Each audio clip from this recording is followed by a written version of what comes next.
Welcome back to Fortune Cookies, and we are continuing holiday weekend. I'm continuing with minimal makeup and totally professional crazy hair here. So thanks for stopping by and watching. Those of you that are new subscribers, thank you so much for being here. I hope you stick around. Please comment down below if you want to see specific readings. I do take requests, try to get to them as quickly as possible. If you're a repeat offender, thank you so much for coming back and for supporting my channel and just being extra awesome. This is the best part of my day, despite having 27 different hats that I get to wear. So we just previously looked into what Wallace Simpson would advise to Harry and Meghan with the whole Megxit thing. And today, I'm putting all these videos up in one day. So we're going to look at what Edward VIII, the would-be Edward VIII, Edward Duke of Windsor, I believe was his title after the abdication. We're going to take a look at what he would advise. Now, famously, he had said that he never once regretted the abdication because he was so happy. I looked a little bit into that. And so Edward VIII was obsessed with Americans. I'm not really sure why. I mean, we are like a pretty diverse and interesting bunch, but having traveled extensively with my parents, one of the things that I was always aware of, I am a very boisterous, outspoken, I laugh loud, I talk loud. I have some hearing impairment, so, that's part of it. But I am in a natural, normal state, or if you get a few drinks in me, a little bit louder than the average European. We still have friends and family that live in Europe. So, I'm a bit of a different different conduct that we see. But when we did travel abroad and to other places, one of the things I've said this in other videos, my parents instilled in me that you should conduct yourself per the culture, per the rules and regulations or laws in the given areas that you go to visit. The Brittany Griner thing, I think on my video I discussed that in a bit more detail. Not that I think anybody should be in a Soviet or Russian prison in Siberia for any length of time. But, if you bring substances that are against the law into other countries, you kind of have to deal with the consequences. It's just my opinion. But even if it was a mistake, it was a mistake that basically was earned. But nonetheless, I digress. So, Edward VIII, later Edward Duke of Windsor, I think the obsession with Americans maybe was this departure from the structure of the royal family. Perhaps it was, oh, well, look, they're frolicking through the park and dancing to jazz music and having a great time and, whooping it up in New Orleans or whatever was going on. I do think that maybe there was a misconception. And I think that some Europeans do have a misconception. I mean, right now, America is like completely on fire. So, this may not resonate right now, but I think that sometimes Europeans look at Americans as, oh, well, they're just arrogant and they're spending money like it's crazy and they're running around and they have muscle cars. And for the most part, the stereotypical American, we do exist. I'm probably one of them, but the culture of manners and etiquette, I think, is something that has fallen away in a great deal over the last few years in America. The high school that I had gone to did an etiquette course before we graduated, before we went off to college, and it was like a full day. It was really amazing, and I've taken that information and kind of gone with it. I've even said to my sister who teaches in the town that I graduated from that, perhaps that needs to be brought back. And it was, writing thank you notes and that sort of thing, learning how to eat with different silverware, it was like full banquet, how to introduce your parents to your professors when you go to college, and basically how to conduct yourself in a job interview for like a more professional job interview than, flipping burgers or working the ticket booth at the beach. So I think that there are some things that are missing. I think maybe, in my opinion, that Edward, that was kind of that level of freedom was something that he really recognized. So let's do this. We're going to see what kind of advice he would give to Harry and Meghan. So we're going to go to Harry first and see what he would have to say. And again, thanks for being here. Please like, share, and subscribe. And down below, you will find a link to get your own magical reading with me if you'd like. If you are out of my time zone, you can schedule a video reading. I can make a recording and send that on over to you by email, or you can send me an email itself and say, hey, I'd really like an in-person reading. Can you carve some time out? And I'll make that happen for you. Email for me is fortunecookiestarot@gmail.com. And again, the link just to make an appointment is in the description below. Thanks so much for being here. So let's see what Edward has to say. And we're just going to call him Edward. I'm not going to do the whole Edward, Duke of Windsor. See what he has to say to Harry.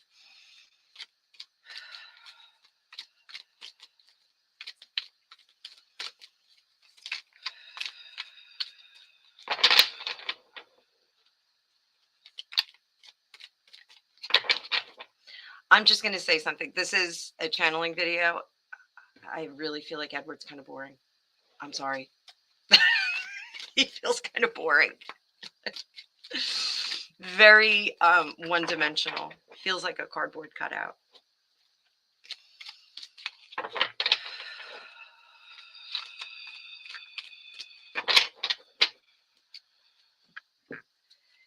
And those of you that are Squeeze fans, I am showing my age right now.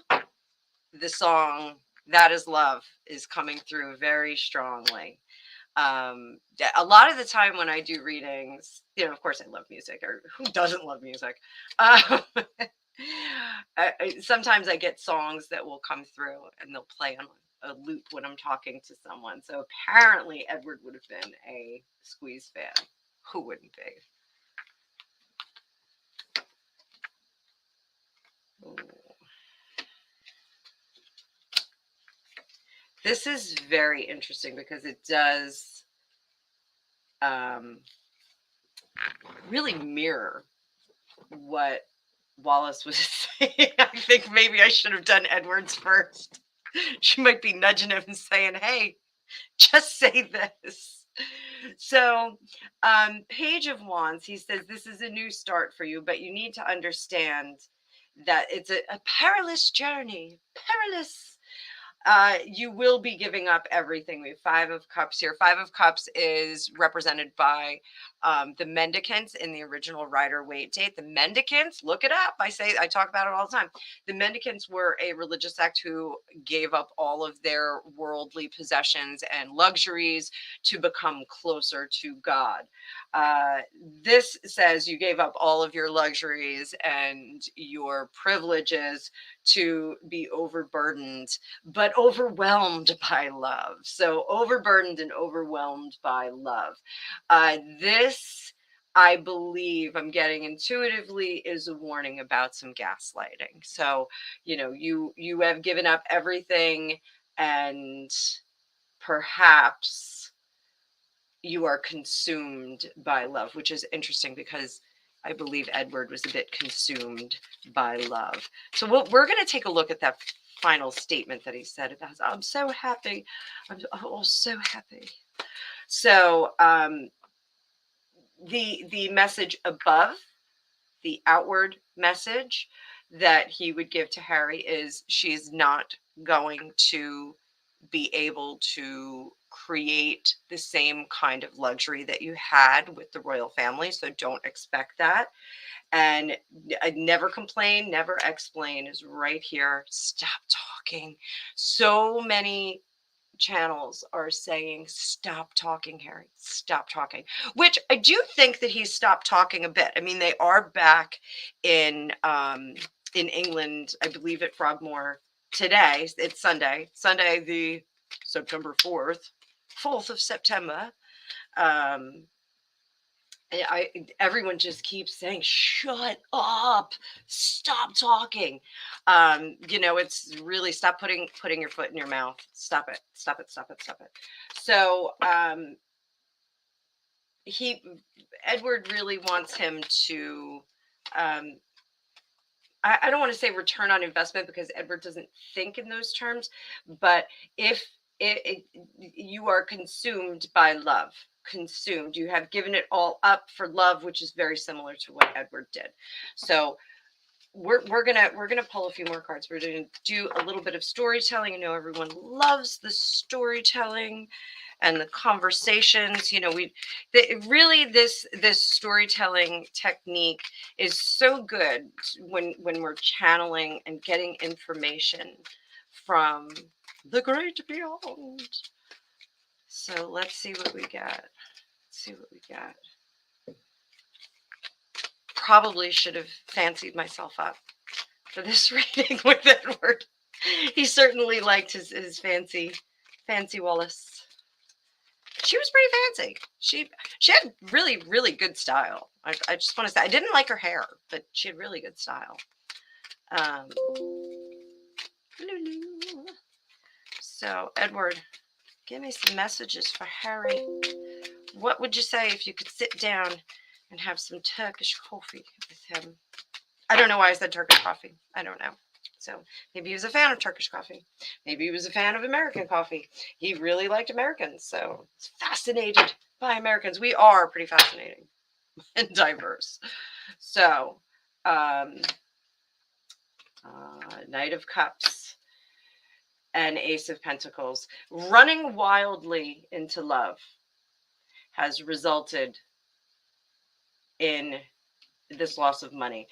Letting the emotions run wild, whether they are rage or happiness or excitement.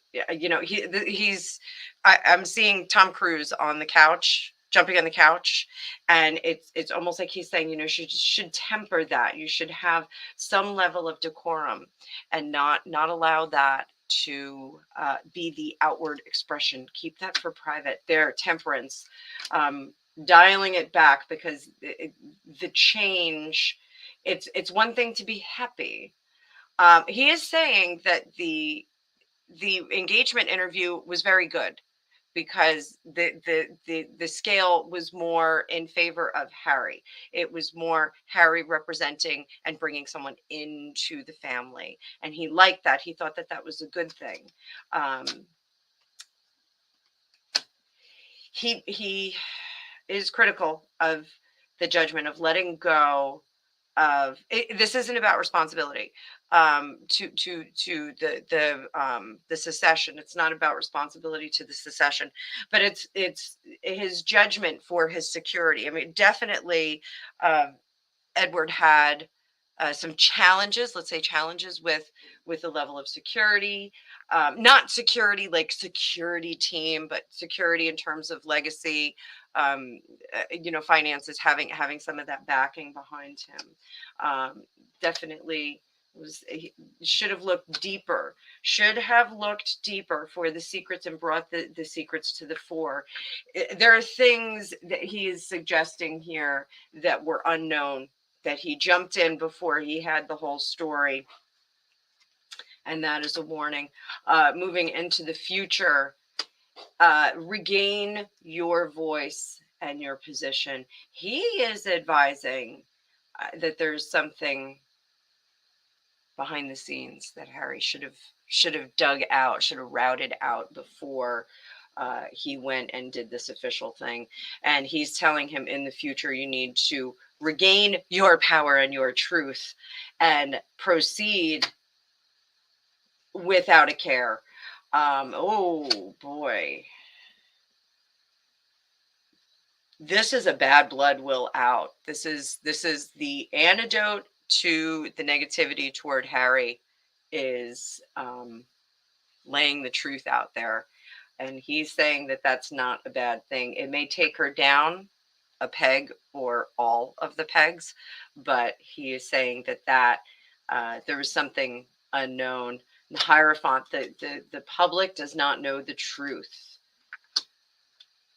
and it threatens Harry's personal security. The efforts of what they have done are not affecting the royal family. The opinion of the royal family is still in the more positive light as far as Edward is concerned. You know, they're conducting themselves as needed, as appropriately.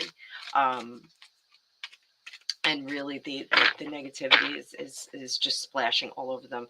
So Harry should be a bit quieter for now, and then when the time comes, he should speak his truth, even if it does throw someone under the double-decker bus.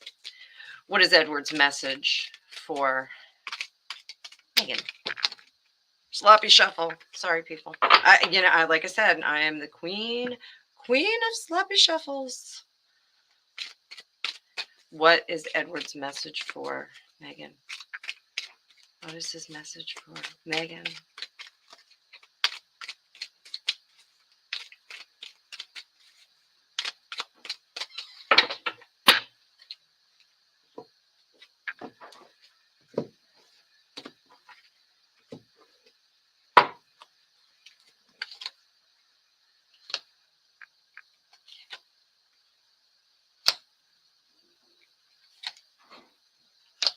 Oof.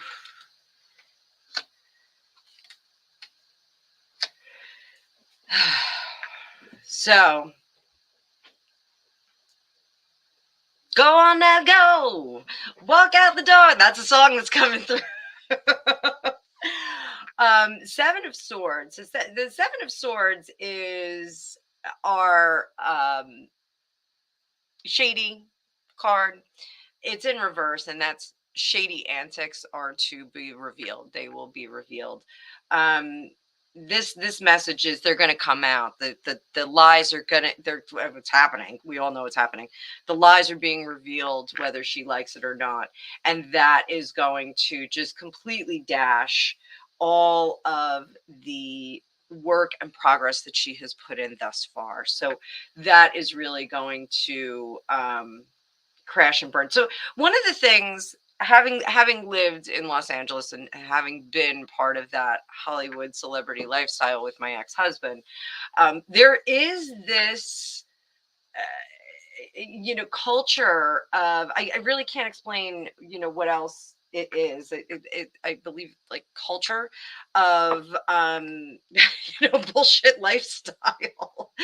So people live, and it was one of the things that I had a really rough time living in LA, coming from the East Coast, because the the way that people lived was so far beyond any kind of logical and rational um, lifestyle. Like, for example, there were guys that were making, and this was back, before the turn of the century.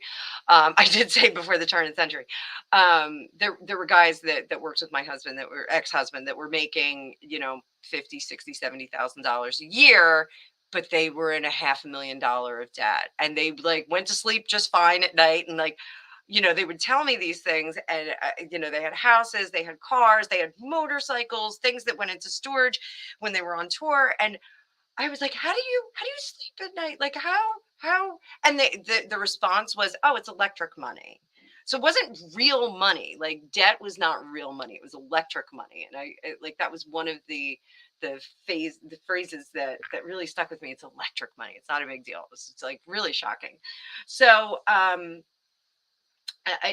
this is very typical vibe from her, that I'm just going to tell my truth. I'm going to craft my history and my lifestyle and my story, my elevator story, which, we all have that when we go on job interviews, and when we have an elevator story that will omit things that are not relevant to, I just spit, I'm sorry.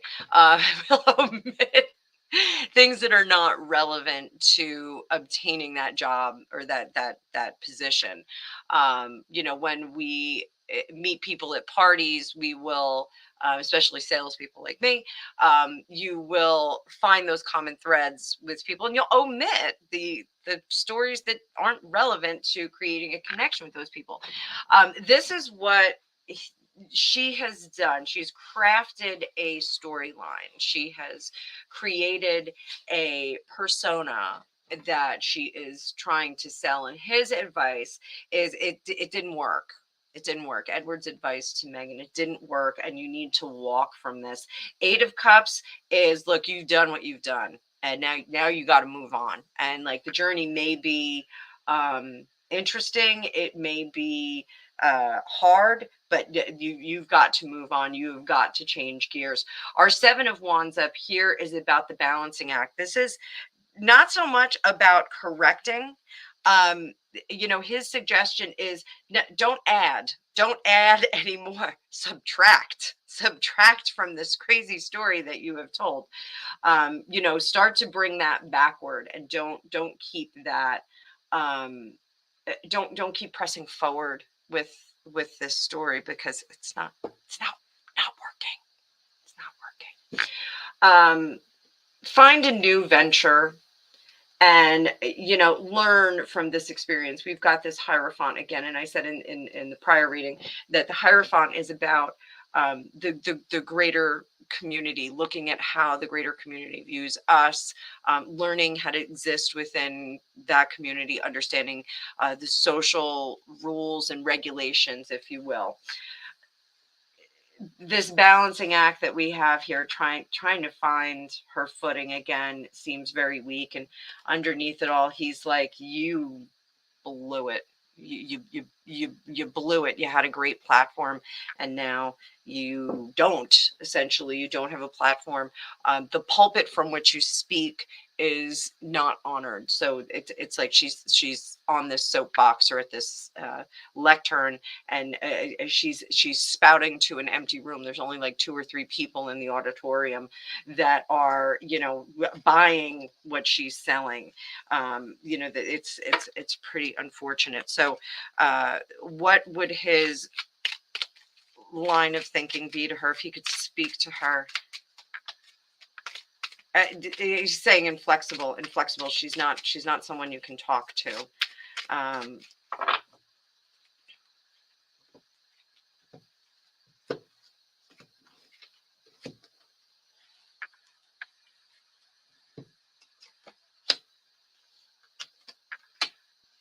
She can't see backward. She can't see the damage. She can't understand what she has said is irrevocable. And so we have those Eight of Wands again. And, she's just not, just very inflexible. He's like, she's just going to keep going with this. And she believes in what she does. And she believes that people will believe in what she does. And the odd thing is that she's very content. Edward says, she's very, very content with how she's proceeding. And it's almost like he's like, she wants us to wait for the podcast to finish up the series. It's part of a whole thing, not just 2 podcasts. Like, you can't take the podcasts individually. You have to listen to all of them. But that messaging is very, very poor. Just moving forward with this emotion, she is really not honoring other perspectives, is what he's saying. The other perspectives are not. This is her truth, and he's just saying she needs to move on from this endeavor. It's just the dance is over. The ball is over, as far as he's concerned. This is if you're leaving, you're leaving. So that is. But like I said, he's very one-dimensional. He's not really giving me a whole lot of information here. So well, that's unfortunate. But I don't think he's the most interesting historical character ever. I think the most interesting thing about Edward is that he did abdicate. He did say, well, I'm going to get out of here and I'm not going to do this. So thank you very much for watching. I hope if you are in America, you are enjoying your Labor Day weekend. I'm going to do one more video. I'm going to post them at different times today. And I hope that you all enjoy it.